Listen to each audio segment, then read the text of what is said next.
Every time I come to Magdala, there's something new around here. Usually they've uncovered a lot more, but they've also built up more. And this year is no exception. They have basically built the hotel. While I understand that was the whole point, the person that bought this land was meaning to build a hotel and resort before he started uncovering what became the Magdala excavation site. It's almost disappointing to have it here, except, and I'll give him credit, that he has left the excavation site pretty much pristine for the archaeologists to dig up. The hotel is sort of to the side where there isn't so much to uncover. Now, to be sure, folks knew that this was in the area where Magdala used to exist. In fact, there is a town, Migdal, that has been part of modern Israel for quite some time. But during the early 2000s, and actually prior to the turn of the millennium, a Mexican businessman acquired a certain plot of land in this area in order to build a luxury hotel, which we've just gone through.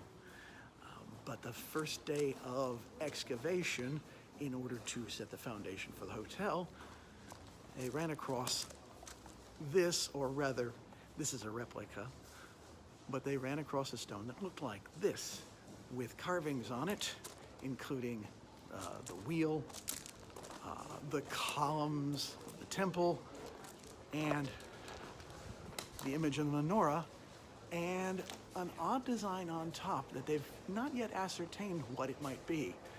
There's some discussion that it might have to do with the designs on the original temple veil. But in any event, they realized this was a podium from a synagogue. And as they began to uncover more, and the first time we were here about 11 years ago, very little of this was uncovered. But this is the synagogue of Magdala. And in subsequent years, they've managed to uncover much of the entire town. One of the unique things that Yale points out about Magdala is that it's a single-layer town, unlike Migdal, which is about 30 layers deep, or Hazor, which has several layers in its own right. Despite a prime location right here on the Sea of Galilee, this was a prosperous fishing village, but not a significantly strategic place, so it was never destroyed until the rebellion against Rome in the late 60s. And then it was just basically wiped out completely and never rebuilt. Although again, Migdal was built and still exists to this day, very near to the area where Magdala was. But nobody knew exactly where ancient Magdala was located until the hotel began being built. And for all that I might decry the commercialization of archaeology and how it should be a pure science, the fact of the matter is that this kind of thing takes money, and the fact that somebody is investing in a large luxury resort nearby just helps to support all the excavation being done around here in a way that some sites aren't getting the kind of attention. For example, the area around Tel Hazor has farmland that can't be accessed because it already belongs to someone, and although he's been restricted from planting certain crops that would disturb whatever antiquities might be there,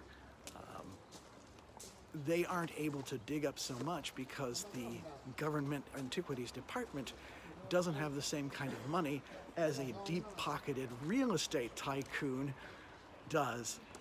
And of course, said tycoon is making his money several times over because of the crowds attracted by Magdala itself. So in a way, his investment is paying off multiple times over. Perhaps you might consider it a case of the Abrahamic covenant of blessing those who would bless him. Unlike Tel Megiddo or Tel Hazor, where these cities existed before the Jews moved in, this one was built specifically as a Jewish settlement, and one of the ways you can tell is that there are what what they call mikvahs, ritual baths, in order to clean oneself before going into a worship service or to the synagogue or wherever, or even just cleaning on a daily basis. It was a necessary thing as part of the kosher regulations. So archaeologists know where to find a Jewish settlement if they find these little pools. They have 7 steps to go in, and everything has to be submerged. And basically, the cleansing process is not unlike being baptized.